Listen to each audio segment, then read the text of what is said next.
자, 오늘은 의와 평강의 열매를 맺는 징계라는 제목으로 우리 히브리서 말씀 우리 성도님들과 계속 나누도록 하겠습니다. 자, 우리 성도님도 혹시 징계라는 것 받아보신 적 있으신가요? 네, 징계 좋아하시진 않으시죠? 네, 이 징계가 참 좋지 않습니다. 자, 그런데 오늘 본문 우리 히브리서 12장 8절에 보니까 이렇게 말씀하세요. 징계는 다 받는 것이거늘 너희에게 없으면 사생자요 친아들이 아니니라 라고 했습니다. 자, 이 말씀 읽어보니까 징계는 필수적인 것인가? 그렇다고 말씀하시죠?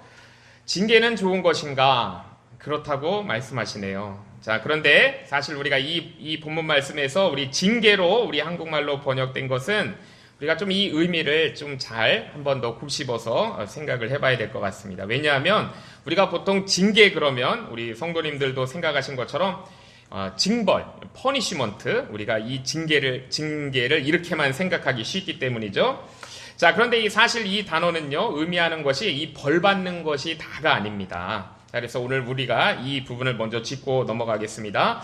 자, 여기 우리 한글의 징계로 이 번역된 이 헬라어가 파이데이아라는 단어를 쓰고 있는데요. 우리 성경에서 어린아이는 파이디온이라고 합니다. 파이디온. 그러니까 이 파이데이아가 파이디온에서 나온 것인데 굉장히 관련성이 있는 것이죠. 그러니까 이 징계라는 것, 정말 이 우리가 자녀들을 키울 때 중요한 과정을 의미하는 거거든요. 아이를 성숙하게 만들기 위해 우리가 훈련시키고 교육하고 교훈하고 훈육하는 것. 이것이 오늘 이 징계, 파이데이아에 다 담겨 있는 뜻입니다. 그래서 오늘 본문의 이 징계는요, 학습이란 뜻도 있고 훈련이란 뜻도 가지고 있고 지도라는 뜻도 있고 때때로는 칭찬과 상급이라는 의미까지 다 포함되어 있어요. 꾸중과 물론 징벌까지도 포함된 종합적인 단어가 이 징계입니다. 자, 우리 영어 성경을 보면은 영어는 어떻게 번역했냐면 디서플린으로 번역을 했습니다. 디서플린. 자, 그래서 우리가 이 징계라고 하면은 벌 받는 것만 생각하기 쉬운데, 그래서 이 번역이 우리가 좀 잘된 번역이다라고는 볼 수는 없습니다. 적당한 그런 표현이 말이 없어가지고 징계 이렇게 번역을 한 것 같아요.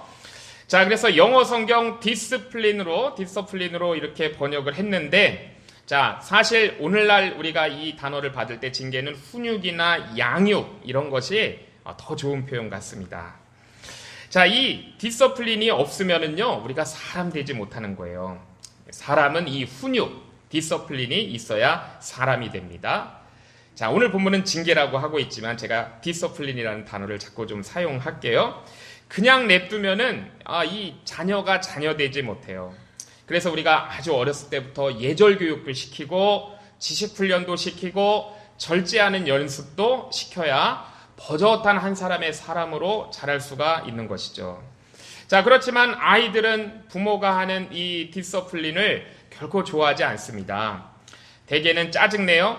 자, 그래서 어떨 때는 막 울기도 합니다. 자, 무서워하고 그래서 보기에 참 안쓰럽죠. 자, 그러니 이 디서플린하는 부모의 마음이 편하지가 않아요. 자, 제가 보니까요, 가끔 이제 엄마들이 또는 아빠들이 이 애들을 잡고 같이 울 때가 있습니다. 자, 이게 디서플린의 과정이에요. 그렇지만 꼭 필요한 과정입니다. 왜냐하면 이것이 사람을 만들기 때문이에요. 자, 마찬가지로 우리의 하늘 아버지께서도 당신의 사랑하는 자녀들을 온전한 사람으로 만들기 위해서, 온전한 하나님의 백성으로 만들기 위해서 디서플린을 하신다라는 것이 오늘 본문 말씀입니다. 자, 우리 8절에 보면은 이 디서플린을 안 하면 자식이 아니다라고 말씀하세요. 징계는 다 받는 것이거늘 너희에게 없으면 사생자요 참 아들이 아니니라 라고 했습니다. 내가 낳아서 내 집에서 기르고 같이 사는 내 자녀를 그렇게 신경 써가면서 울기까지 하면서 디서플린 하는 거잖아요. 자, 그렇기 때문에 이 디서플린을 받는다는 것은 사랑받는다는 증거입니다. 사랑하는 자식이라는 증거예요. 자, 우리 갈라디아서 4장에 보면은 사도 바울이 이미 그 갈라디아의 말씀을 전해가지고 개척해서 세운 교회가 있었습니다. 갈라디아 교회죠. 자, 이 갈라디아 교회가요, 사실 바울의 속을 엄청나게 썩였어요.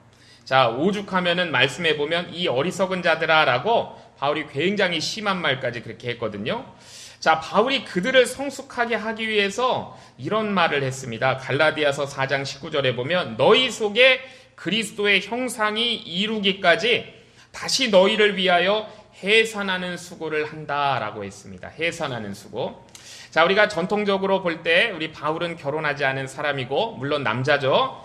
자, 그런데 이 세상에서 가장 그 고통스러운 것이 애 낳는 수고다라고 지금 알고 있고 그렇게 얘기했어요. 자, 바울이 지금 이 갈라디아 교회에서 그 교회가 제대로 된 모습을 갖춰가고 그 안에 있는 지체들이 예수 그리스도의 형상으로 닮아가게 하기 위해서 내가 해산하는 수고를 지금 당하고 있다라고 이렇게 얘기했습니다. 자, 바울이 왜 이렇게 힘든 것일까요? 네, 디서플린 하느냐고 힘든 겁니다. 디서플린 하고 있는 것이죠. 자, 물론 갈라디아 교인들도 힘듭니다. 이 디서플린 받는 사람도 힘든 거예요. 자, 바울이 애 낳는 것처럼 너무나 힘들다라고 했는데, 자, 그렇지만은 너무나 힘들어도 이 디서플린이 꼭 필요한 것이기 때문에 해야만 하는 거예요. 자, 그리고 그것을 잘 해나가면 결과는 분명한 것입니다. 제대로 하고 난 뒤에는 우리에게 필요한, 우리 오늘 본문 마지막 절에 있는 의와 평강이 있게 되는 거예요. 자, 하나님께서 우리를 정말 사랑하시기 때문에 우리를 위해 하시는 것이 바로 우리 오늘 본문에는 징계라고 되어 있지만 디서플린입니다. 자, 이게 오늘 본문이 우리에게 주시는 메시지예요. 하나님께서 하나님께서 우리 성도님들을 사람으로 하나님의 사람으로 빚으시기 위해서 사용하는 그럼 이 디서플린의 도구들이 뭐가 있는가? 그걸 우리가 말씀을 통해서 우리가 살펴보고 오늘 잘 기억했으면 좋겠습니다. 자, 하나님께서 사용하시는 디서플린의 첫 번째 도구는 뭐냐면 하나님의 말씀이에요. 자, 모든 성경은 하나님의 감동으로 된 것으로 교훈과 책망과 바르게 함과 의로 교육하기에 유익하니 이는 하나님의 사람으로 온전하게 하며 모든 선한 일을 행할 능력을 갖추게 하려 함이라 라고 우리 성경에 말씀하시잖아요. 자, 이 성경이라는 것은 우리에게 성경을 주신 목적은 디서플린 하라고 주신 것입니다. 자, 이 표현대로 이 디모데후서 3장의 표현대로 하면 성경은 하나님의 사람을 만드는 책이에요. 하나님의 사람을 만드는 책. 자, 우리가 하나님 빼고 말해도 우리가 성경은 사람 만드는 책입니다. 사람 만드는 책. 자, 저를 사람 만든 책이 성경이에요.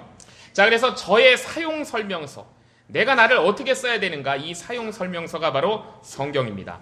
자, 굉장히 강력한 파워풀한 하나님의 디서플린의 첫 번째 도구는 바로 하나님의 말씀 성경이에요. 자, 히브리서 4장 12절에 보면 하나님의 말씀은 칼과 같다, 검과 같다라고 했습니다.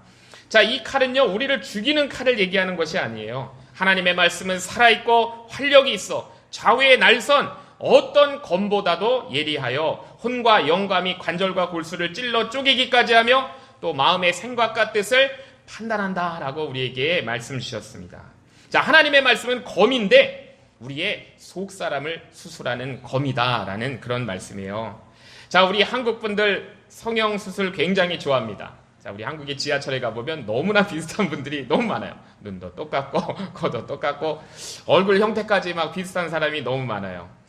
그 옛날에 보니까 한 4, 50년 전에 서울 거리를 찍은 사람들을 보니까 오늘날은 완전히 다른 민족이 되어 있는 걸 볼 수가 있습니다. 자, 그런데 어쨌든요, 이렇게 성형수술을 굉장히 붐이고 인기인데 이 성형수술보다 더 중요한 게 있습니다. 성형수술보다 더 중요한 건 없다라고 생각할지도 모르지만 성영수술이 있는 거예요. 성영수술. 물론 이건 제가 한 말이 아니고 자, 어떤 선교사님이 한 말입니다. 성영수술보다 성영수술이 더 중요하다는 거예요. 우리 속을 수술해야 된다는 것입니다. 정말 하나님의 말씀이 우리 속에 깊이 들어가가지고 어떨 때는 요 정과 같이 아주 정교하게, 또 어떨 때는 해모와 같이 아주 통째로 다 그걸 부숴버리면서, 자, 그리고 더 많은 경우에는요, 이 떨어지는 낙숫물이, 이 빗방울이 이 큰 바위를 뚫는 것처럼, 어떨 때는 요 시냇물이 이 모난 돌들을 자갈로 만드는 것처럼 그렇게 서서히 오랜 시간에 걸쳐가지고 하나님의 말씀이 우리를 주님의 모양으로 빚어가세요. 자, 우리 이 감리교 창시자 요한 웨슬레가 많은 사역을 했습니다. 엄청난 부흥을 이뤘고 많은 사역을 했는데 그가 자신의 소원을 이렇게 얘기했어요. 내가 한 권의 책으로 만들어지는 사람이 되는 것이 나의 소원이다. 한 권의 책으로 내가 사람 되기를 원한다라는 것이 이 존 웨슬레의 소원이었습니다. 물론 여기서 이 한 권의 책이라는 것은 하나님의 말씀 66권 성경을 얘기하는 거예요. 자, 우리를 주님의 형상으로 빚어가는 건 하나님의 말씀입니다. 자, 성경 읽어야 되는 거예요. 자, 우리가 말씀을 들어야 되는 것입니다. 우리가 정말 가능하면 성경을 깊이 있게 공부하고 또 묵상하면서 그 말씀의 칼이 내 속을 빚어가시도록 해야 되는 것이 우리 그리스도인들의 또 신앙의 목표가 되어야 돼요. 자, 이것이 바로 하나님께서 우리를 빚어가시는 디서플린의 첫 번째 방법입니다. 도구예요. 자, 그 다음에 하나님께서 사용하시는 디서플린의 두 번째 도구는 무엇인가?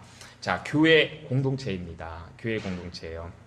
자, 성경은 교회를 그리스도의 몸이라고 합니다. 하나라는 거예요. 몸은 하나. 자, 그리고 머리는 그리스도시고 우리는 그 몸의 지체입니다. 우리 에베소서 4장 보면은요, 우리가 다 하나님의 아들을 믿는 것과 아는 일에 하나가 되어 온전한 사람을 이루어 그리스도의 장성한 분량에 이르기까지 충만한 데까지 이르리라 라고 말씀하고 있습니다. 자, 교회를 말씀하신 거예요. 자, 사실 교회가 부족합니다. 우리 이 땅에 있는 이 지상교회를 보면 부족하고 연약해요. 자, 그래서 우리 교회는요, 서로 용납하지 않으면 견딜 수 없는 공동체입니다. 이 지상교회는 그래요. 자, 교회는 용서받은 죄인들이 모여 있잖아요. 그래서 용서받은 죄인들이 모여 있는 우리는 인간 집단입니다. 그래서 이 교회 안에서는요, 세상에서 발생할 수 있는 모든 일들이 비슷하게 이 안에서 다 발생할 수가 있는 거예요. 자, 그렇지만 그것이 변화되어서 장성한 분량에 이르기까지 나아가는 곳이 바로 어디냐면 교회인 거예요.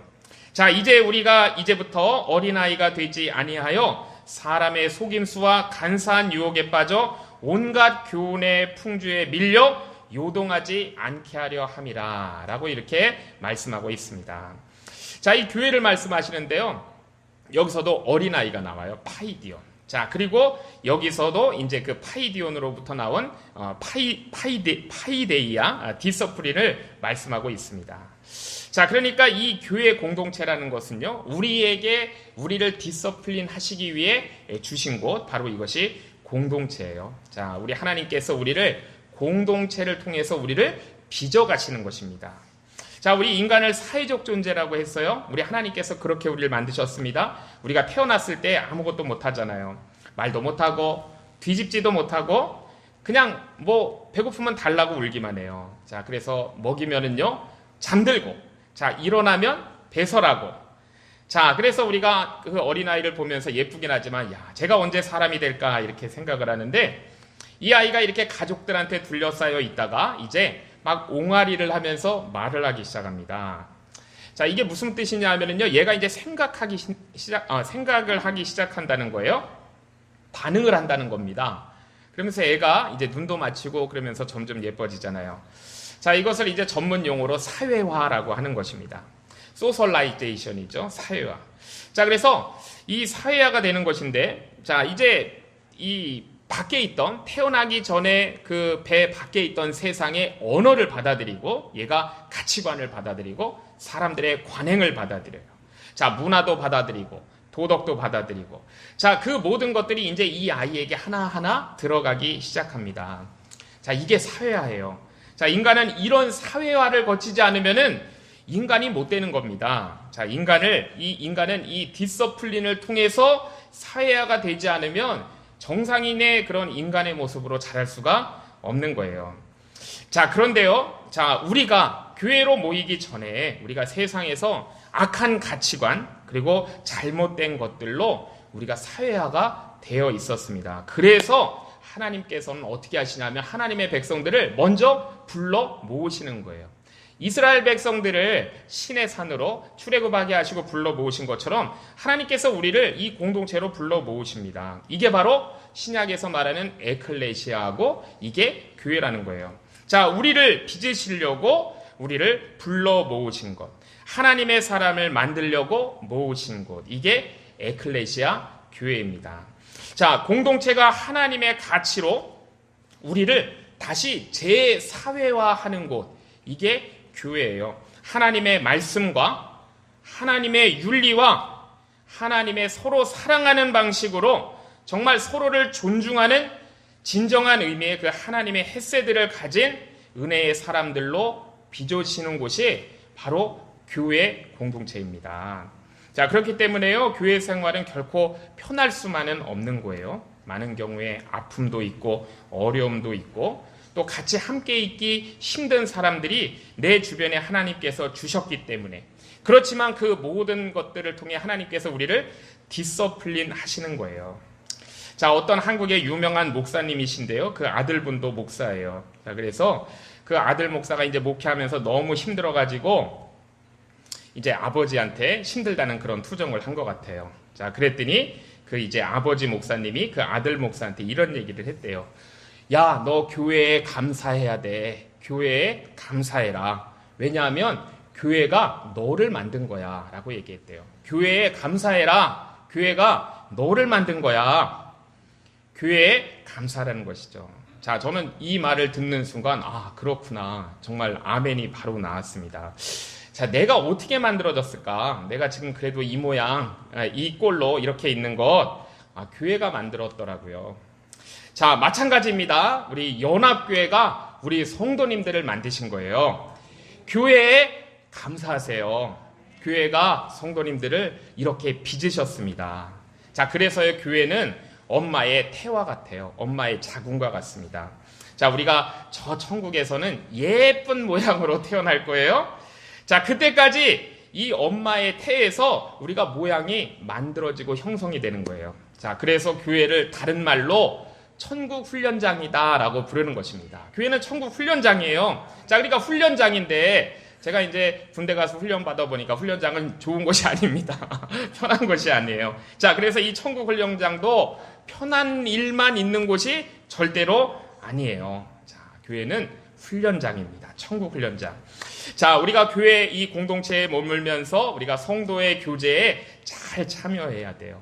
교회의 예배에도, 교육에도, 선교에도, 봉사에도 우리가 적극적으로 동참할 때 정말 예수 그리스도의 몸으로서 또 교회에 순종하여서 우리가 온전하게 디서플린이 될 때, 자, 이 몸의 한 부분으로서 지체가 제대로 아름다운 모양을 가져줄 수가 있는 것입니다. 자, 우리는 그래서 교회에 감사해야 돼요. 그래도 오늘 우리가 이만큼 하나님을 믿는 자녀로 있을 수 있는 것은 교회 때문입니다. 자, 교회에 감사하세요. 자, 세 번째는요, 나를 디서플린 하는데 세 번째 하나님께서 쓰시는 도구는 뭐냐면 우리의 삶의 상황이에요. 삶의 상황을 쓰십니다. 우리가 살면서 계속 이 사건이 발생해요. 이런 일, 저런 일이 막 생깁니다. 자, 우리가 희로애락이라 그러잖아요. 이 희로애락의 모든 것들이 늘 우리 주위를 둘러싸고 있네요. 자, 하나님께서는 그 발생하던 모든 일들을 사용하세요.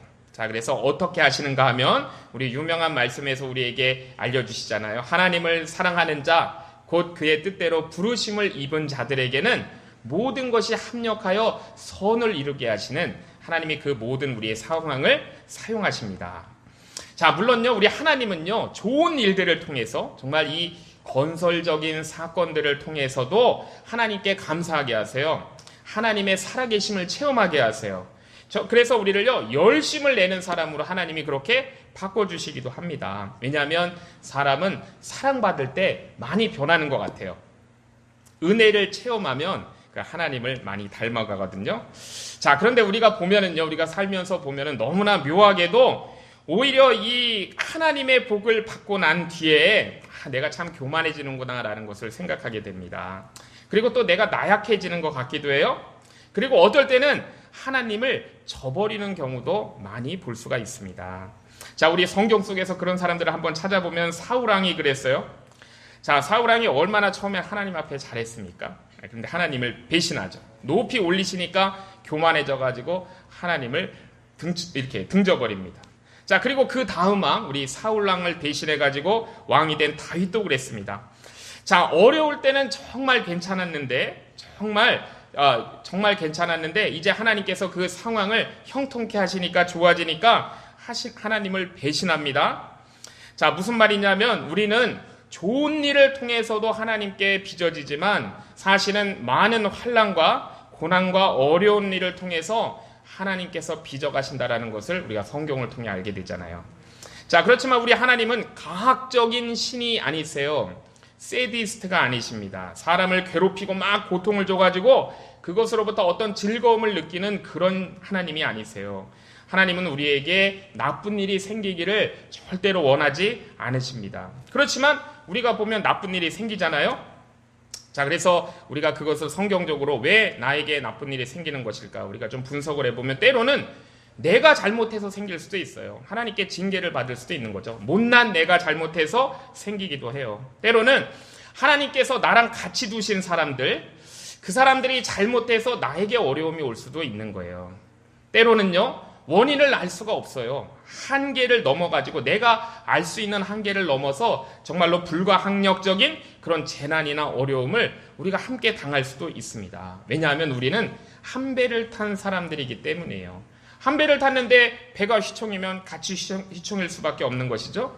자, 성경은 이런 것들을 다 포함해서 뭐라고 하시냐 하면은 고난이다, 시련이다 라고 말씀합니다. 우리 가운데는 고난과 시련이 있어요. 그런데 하나님께서는 이런 고난과 시련조차도 우리를 빚어가시는 그 징계하시는 디서플린의 수단으로 사용하신다라는 거예요. 사실 우리가 고난당하고 나서는요, 정말 정신 차리는 내 자신을 발견하게 됩니다. 우리가 고난당하면 정신 차리고 정말 주님의 의를 행하는 경우가 너무나 많아요. 시편 기자도 이렇게 고백했습니다. 우리 시편 119편에 보면 고난당하기 전에는 내가 그릇 행하였더니 이제는 주의 말씀을 지키니이다 라고 이렇게 고백했어요. 전에는 자기 멋대로 했다는 것이죠. 그런데 고난당하고 나서는 내가 주의 말씀을 지킨다라고 고백했어요. 무슨 말이냐면 이 고난이 나에게 감사함이 되었다라는 것입니다. 자, 하나님께 돌아오게 한 그 고난, 그거를 기뻐한다라는 거예요. 자, 우리 이스라엘 백성들이 광야에서 원래 2년이면은 들어갈 수 있었는데 38년을 더 돌았습니다. 도합 40년의 그 광야 생활의 목적이 어디에 있었는가? 하나님께서 왜 그렇게 오랫동안 그들을 광야에 두셨는가? 자, 거기에 깊은 뜻이 있다는 것을 우리 신명기 말씀이 우리에게 알려주세요. 우리 신명기 8장을 보면 하나님 여호와께서 이 40년 동안 내게 광야길을 걷게 하신 것을 기억하라. 이유가 있다는 거잖아요. 이는 너를 낮추시며 너를 시험하사 내 마음이 어떠한지 그 명령을 지키는지 지키지 않는지 알려 하심이라. 너를 낮추시고 너를 줄이게 하시며 또 너도 알지 못하며 내 조상들도 알지 못하던 만나를 내게 먹이신 것은 사람이 떡으로만 사는 것이 아니라, 그러니까 내가 만든 떡, 내가 찾아낸 떡으로만 사는 것이 아니고 여호와의 입에서 나오는 모든 말씀으로 사는 줄을 내가 알게 하려 함이라 라고 말씀했어요. 자, 그리고 그 뒤에 어떤 말씀이 나오냐면 우리 오늘 히브리서 본문 5절과 똑같은 말씀, 같은 말씀을 여기서도 하세요. 너는 사람이 그 아들을 징계함과 같이 내 하나님 여호와께서 너를 징계하시는 줄 마음에 생각하고 내 하나님 여호와의 명령을 지켜 그의 길을 따라가며 그를 경외할지니라 라고 말씀합니다. 자, 이스라엘 백성들이 광야에서 배워야 하는 게 있었다는 거예요. 디서플린 받아야 되는 것이 있었다는 것입니다. 하나님께서 그들을 왜 광야 40년 동안 두셨는가? 때로는 낮추시고 때로는 배고프게 하시고 은혜를 주시고 만나로 먹게 하신 것은 하나님께서 디서플린 하기 위해서였다라고 말씀하고 있습니다. 자, 그렇기 때문에요. 자, 정말로 긴장과 이 부담감을 우리에게 가져다주는 힘든 환경이 우리를 만드는 거예요. 하나님께서 의도하신 나를 빚어 가시는 과정입니다. 자, 이 긴장과 부담이 하나님께서 나를 만드시는 과정이라는 것을 우리 성도님들도 믿으시기를 바랍니다. 자, 아멘 한번 크게 해주실까요? 아멘! 자, 이건 우리를 디서플린 하시는 과정이에요. 자, 그래서 사도 야고보가 이렇게 고백했어요. 내 형제들아, 너희가 여러 가지 시험을 만나거든 온전히 기쁘게 여기라 라고 했습니다. 온전히 기쁘게 여기라. 자, 야고보가 제정신이 아닌 것 같은가요? 평상시에는 보통으로 기쁘게 여기는데 이 시련을 당하면, 시험을 당하면 막 박수치면서 완전히 기뻐하라는 것이죠. 우리 성경에 온전이라고 했지만 이거 완전하게 기뻐하라는 뜻입니다. 자, 그 이유가 뭐냐면 믿음의 시련이 인내를 만들어낸대요. 4절에 보니까 인내를 온전히 이루면 온전하고 구비하여 조금도 부족함이 없게 하려 하심이라. 자, 지금 디서플린을 말씀하시는 거예요. 자, 우리 야곱을 보면은요, 야곱이 참 고생을 많이 해서 복받은 사람입니다. 야곱은 복받은 사람이에요. 그렇지만 고생을 엄청 했어요. 자, 그가 이제 한 130년이 인생을 살고 애굽의 바로 앞에 자신의 인생 이야기를 합니다. 그러면서 뭐라 그러냐면 내가 험악한 세월을 살았습니다 라고 이렇게 고백을 했어요. 자, 야곱이 정말 복받은 사람이에요. 자, 그런데 그가 지난날의 그 삶을 돌이켜보니까 험악한 세월이었습니다. 자, 그래서 그랬기 때문에 그가 이스라엘이 된 거예요. 자, 그래서 그렇기 때문에 오늘 우리 이 세상에 가득 찬 영적 이스라엘이 존재할 수 있는 것입니다. 자, 그것은 야곱의 고생 때문이에요. 자, 그리고 그 야곱의 아들 요셉도 너무 억울한 일 많이 당했잖아요. 정말로 많은 고난을 통해서 존귀한 자가 된 사람입니다. 또한 우리 예수님도 우리 히브리서 5장에 보면은 그가 아들이시면서도 고난으로 순종을 배워 온전하게 되셨다라고 말씀하고 있습니다. 우리 예수님의 삶에도요, 정말 하나님의 아들이시면서도 고난으로 순종을 배웠다라고 말씀했어요. 고난으로 순종을 배워 온전하게 되었고 모든 자들에게 영원한 구원의 근원이 되셨다라고 합니다. 그래서 멜기세덱의 반차를 쫓는 대제사장이 되셨다라고 우리 히브리서 5장에 말씀합니다. 자, 예수님도 그랬는데, 자, 하물며 우리는 말할 것도 없는 거예요. 자, 이제 네 번째입니다. 하나님께서 우리를 디서플린 하시는데 사용하시는 네 번째 도구는 뭐냐면 성령의 감동 감화예요. 성령의 감동 감화. 자, 이거 없으면 안 되는 거거든요. 제가 이렇게 축도할 때 성령의 감동 감화, 교통의 충만하심이 이런 말을 멘트를 하잖아요. 자, 성령의 감동 감화라는 이 고전적 표현으로 제가 축도를 합니다. 이 고전적 표현을 써서 이게 무슨 말이냐면 이 성령의 감동 감화라는 것은 정말 우리의 이 깊은 곳에서 하나님의 영 성령과 우리가 하나가 되어가지고 우리를 만들어 가시는 그 과정, 이거를 성령의 감동 감화, 이 표현을 쓰는 거예요. 자, 이것이 이제 성령의 감동 감화입니다. 이게 너무나 중요한 것이죠. 자, 우리가 성령의 감동 감화가 없으면 말씀도 말씀이 되지 못하고 그냥 글자가 되는 거예요. 성령의 감동 감화가 없으면 찬양도 그냥 노래가 되는 것입니다. 성령의 감동 감화가 우리 공동체 가운데 없으면은요, 이건 공동체는 그냥 인간 집단에 지나지 않는 거예요. 오히려 그리고 우리가 당하는 고난과 시험도 그것이 축복의 통로가 되는 것이 아니고요, 실족의 통로가 되는 거예요. 자, 이것이 성령의 감동 감화가 하시는 일입니다. 자, 그렇기 때문에 우리가 그러지 않아야 되잖아요. 그래서 하나님께서 우리에게 그러지 않도록 영원한 동행, 보혜사 성령님을 우리에게 보내주셔가지고 감동 감화하도록 하시는 거예요. 자, 그래야 우리가 주님의 형상을 닮아갈 수가 있는 것입니다.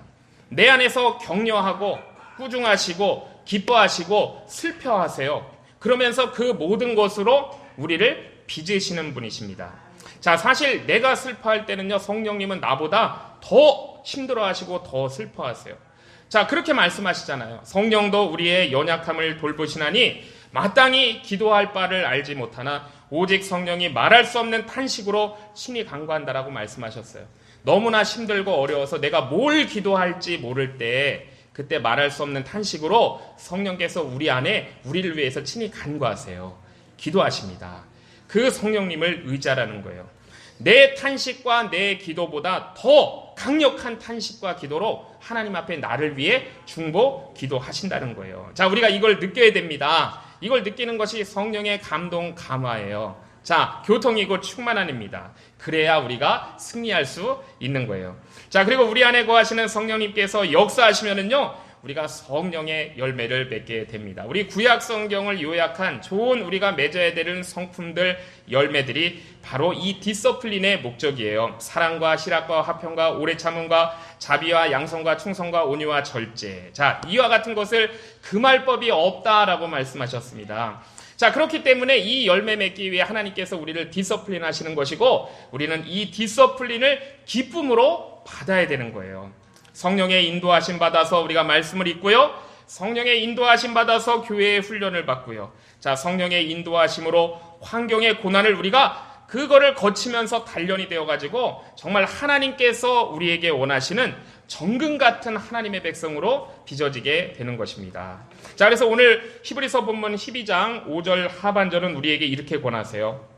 하나님께 디서플린을 받되 꼭 기억해야 될 두 가지가 있다라고 말씀합니다. 자, 12장 5절 하반절에 보면은 이렇게 말씀하세요. 내 아들아, 주의 징계하심을 경히 여기지 말며 그에게 꾸지람을 받을 때에 낙심하지 말라라고 말씀합니다. 자, 디서플린 받을 때 우리가 조심해야 될 것 두 가지인데요.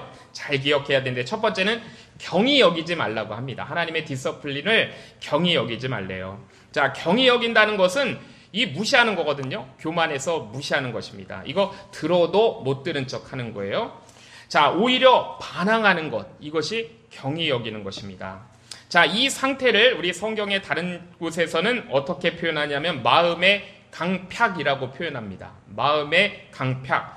자, 그리고 이렇게 계속되면 사실 두려운 거예요. 왜냐하면 희망이 없습니다. 그 결과가 멸망으로 가기 때문이에요. 자, 두 번째 조심할 것, 우리가 디서플린 받을 때 낙심하지 말라라고 말씀합니다. 낙심하지 말라. 자, 이거는 경히 여기는 것에 완전 반대쪽에 있는 거죠. 이 경히 여기는 게 있어요. 우리가 하나님의 디서플린 받을 때 이번에는 낙심하지 말라예요. 자, 낙심이라는 것은 내 마음이 이렇게 뚝 떨어지는 거잖아요. 힘든 것을 견디지 못해가지고 주저앉아 울기만 하고 포기해버리는 것.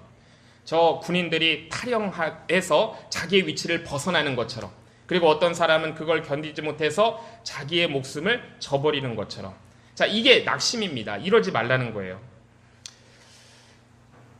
자, 우리 본문 5절에 이렇게 두 가지 사항을 주셨는데요. 우리 경히 여기지 말고 낙심하지 말라라고 두 가지를 주셨는데, 자, 그러면 우리가 이거를 어떻게 하면 될까? 우리가 좀 적용을 해봐야 되겠습니다. 이 두 가지를.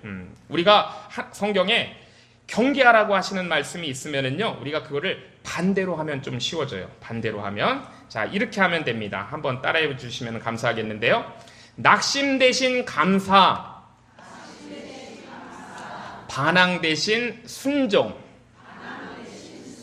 반항하지 말라 그랬잖아요. 그럼 순종하면 되는 거예요.